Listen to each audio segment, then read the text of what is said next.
আসসালামু আলাইকুম ওয়া রাহমাতুল্লাহি ওয়া বারাকাতুহু। আলহামদুলিল্লাহ ওয়াসসালাতু ওয়াসসালামু আলা রাসূলিল্লাহ বা'দ।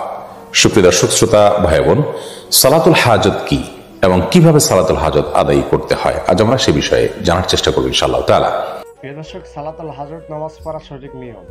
প্রিয় দর্শক, এই ভিডিওতে আমরা জনপ্রিয় ইসলামিক স্কলার শেখ আহমদুল্লাহ হুজুরের বয়ান দেখে সালাতুল হাজত নামাজ পড়ার সঠিক নিয়মগুলো তুলে ধরব। প্রিয় দর্শক, ভিডিওটি খুবই ইম্পর্টেন্ট। আর বেশি কথা বলে আপনাদের মূল্যবান সময়টি কোনো নষ্ট করবো না। আমরা এক এক করে সেই নিয়মগুলো শুনবো। হাজত মানে হলো প্রয়োজন। সালাতুল হাজত মানে হলো প্রয়োজনের সালাত। এমন কোনো মানুষ পৃথিবীতে নেই যার কোনো চাওয়া, যার কোনো বিশেষ প্রয়োজন নেই। মূলত বিশেষ কোনো প্রয়োজন, বিশেষ কোনো ইস্যু, বিশেষ কোনো গুরুত্বপূর্ণ চাওয়াকে সামনে রেখে সেটি বিষয়ে আল্লাহ তাআলার কাছে আবেদন নিবেদন করার জন্য, দোয়া করার জন্য যে সালাত আদায় করা হয় সেটাকে বলা হয় সালাতুল হাজত। সালাতুল হাজত এই নামে, এই শব্দে আলাদা করে কোনো সালাতের কথা হাদিসে সেভাবে বর্ণিত না হলেও মৌলিকভাবে সালাতুল হাজত বা বিশেষ প্রয়োজনের প্রেক্ষিতে সালাত আদায় করা এই বিষয়টি প্রমাণিত। আপনার কোনো বিশেষ চাওয়া আছে, বিশেষ কোনো নিবেদন আছে, আবেদন আছে আল্লাহ তাআলার কাছে, বিশেষ কোনো প্রয়োজন আছে যেটি পূরণ হওয়া দরকার, এটি পূরণ হওয়ার জন্য আপনি বিশেষভাবে সালাত আদায় করবেন, এটি প্রমাণিত। কোরআন কারীমে আল্লাহ তাআলা বলেছেন, ওয়াস্তাঈনু বিস-সাবরি ওয়াস-সালাহ, তোমরা সবর এবং সালাতের মাধ্যমে আল্লাহ তাআলার কাছে সাহায্য প্রার্থনা করো। যে কোনো ইস্যুতে সাহায্য প্রার্থনা করার ব্যাপার থাকতে পারে, সেখানে আমরা সালাত আদায় করে সাহায্য প্রার্থনা করব। এটাই হলো প্রয়োজনের মুহূর্তের সালাত। আর নবী করিম সাল্লাল্লাহু আলাইহি ওয়াসাল্লাম সম্পর্কে আবু দাউদে বর্ণিত হয়েছে, কানাইদা হাজাবাহু আমরুন ফাসাল্লাহ।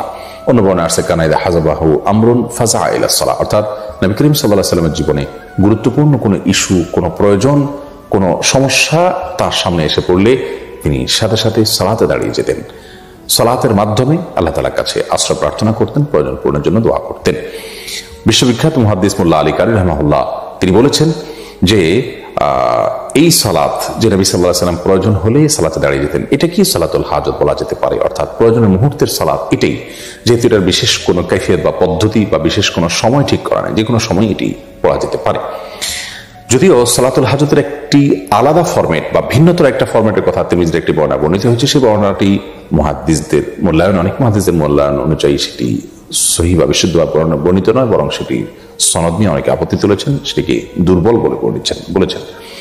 তো সেই বিশেষ পদ্ধতিটা যেটি ওই দুর্বল হাদিসে বর্ণিত হয়েছে সেটা জানিয়ে রাখছি। সেটি হলো এরকম যে আপনি কোনো প্রয়োজন পূরণের জন্য সুন্দর করে উত্তম রূপে ওযু করে এরপর 2 রাকাত সালাত আদায় করে তারপর আল্লাহ তাআলা প্রশংসা করে নবী সাল্লাল্লাহু আলাইহি ওয়াসাল্লামকে দরুদ পাঠ করার পর একটি দোয়া পেশ করবেন। দোয়াটি হলো লা ইলাহা ইল্লাল্লাহুল হালিমুল কারীম, সুবহানাল্লাহি রাব্বিল আরশিল আযীম, আলহামদুলিল্লাহি রাব্বিল আলামিন, আসআলুকা মুজিবাত রাহমাতিক ওয়া আযাইমা মাগফিরাতিক ওয়াল গনিমাতা মিন কুল্লি বির ওয়াস সালামাতা মিন কুল্লি ইফ লা তাদা' লানা দামমান ইল্লা গফারতাহ ওয়ালা হাম্মান ইল্লা ফাররাজতাহ ওয়ালা হাজাতান হিয়া লাকা রিদান ইল্লা কাদাইতাহা ইয়া আরহামার রাহিমিন। এই দোয়াটি শব্দের কিছুটা হেরফের সহকারে ভিন্নতর ভাবে বর্ণিত হয়েছে। মূল জিনিস একই, যে কোনটা পড়লেই মূল উদ্দেশ্য হাসিল হতে পারে। দোয়াটির অর্থটা খুব চমৎকার। সেটি হলো আল্লাহ ছাড়া সত্যিকারের কোনো মাবুদ নেই, যিনি হালিম, যিনি কারীম, যিনি মহাধৈর্যশীল, যিনি মহাকরুণা অধিকারী। সুবহানাল্লাহি রাব্বিল আরশিল আযীম, ওই আল্লাহ পরিচয় বর্ণনা করছি, পবিত্রতা জ্ঞাপন করছি যিনি মহান আরশের রব এবং পালনকর্তা। প্রশংসা করছি ওই আল্লাহর যিনি সকল জগৎসমূহের পালনকর্তা। আসআলুকা মুজিবাত রাহমাতিক, হে আল্লাহ আপনার কাছে আমি চাই এমন জিনিস, এমন আমল, এমন দোয়া যা আপনার রহমতকে আবশ্যক করে দিবে আমার জন্য, এবং আপনার ক্ষমা লাভের যে উপকরণ আছে সেটি আপনার কাছে আমি চাই, এবং ওয়াল গনিমাতা মিন কুল্লি বির, সকল ভালো কাজ করার সৌভাগ্য আমি যেন পাই সেটি চাই, ওয়াস সালামাতা মিন কুল্লি ইসম, সকল পাপ থেকে নিরাপত্তা যেন আমি লাভ করতে পারি, নিরাপদ যেন থাকতে পারি সেটা আমি আপনার কাছে চাই। লা তাদা' লানা দামমান ইল্লা গফারতাহ, আল্লাহ আমার এমন কোনো পাপ যেন না থাকে যা আপনি মাফ করেননি, ক্ষমা করেননি, অর্থাৎ সব গুনাহ আপনি মাফ করে দিন। ওয়ালা হাম্মান ইল্লা ফাররাজতাহ, এবং এমন কোনো পেরেশানি যেন আমার না থাকে যা আপনি দূর করে দেননি, অর্থাৎ সব পেরেশানি দূর করে দিন। এবং আমার এমন কোনো প্রয়োজন যেন না থাকে যে প্রয়োজনটা পূর্ণ হওয়ার মাঝে আমার কল্যাণ নিহিত আছে এবং যাতে আপনার সন্তুষ্টি আছে, সেই প্রয়োজন যেন অবশ্যই আপনি পূরণ করে দিন। তো দোয়াটির অর্থ বেশ চমৎকার। এমনিতেও আমরা সাধারণভাবে দোয়াটি পাঠ করতে পারি। আর খোলাসা কথা হলো, কোনো বিশেষ প্রয়োজনে কোনো ইস্যুতে আপনি ওযু করে 2 রাকাত সালাত আদায় করলেন, এটি সালাতুল হাজত হিসেবে গণ্য হবে। আল্লাহর কাছে আপনি মন খুলে দোয়া করবেন, নিবেদন করবেন, ইনশাআল্লাহ বিদিনিল্লাহ যে কোনো প্রয়োজন আল্লাহ তাআলা আপনার পূরণ করবেন। এটি যে কোনো সময় হতে পারে। আর দোয়া কবুলের সময়গুলোতে বিশেষ গুরুত্বের সাথে এগুলো করা উত্তম। এই ধরনের দোয়া সালাত আদায় করা এবং দোয়া পেশ করা উত্তম, যেমন ভোর রাত এবং দোয়া কবুলের যে আরো সময়গুলো আছে সে সময়গুলোতে। আল্লাহ রাব্বুল আলামিন সব ক্ষেত্রে আমাদেরকে নবী করিম সাল্লাল্লাহু আলাইহি ওয়াসাল্লামের সুন্নাহকে অনুসরণ করার তৌফিক দান করুন। আসসালামু আলাইকুম ওয়া রাহমাতুল্লাহি ওয়া বারাকাতুহু।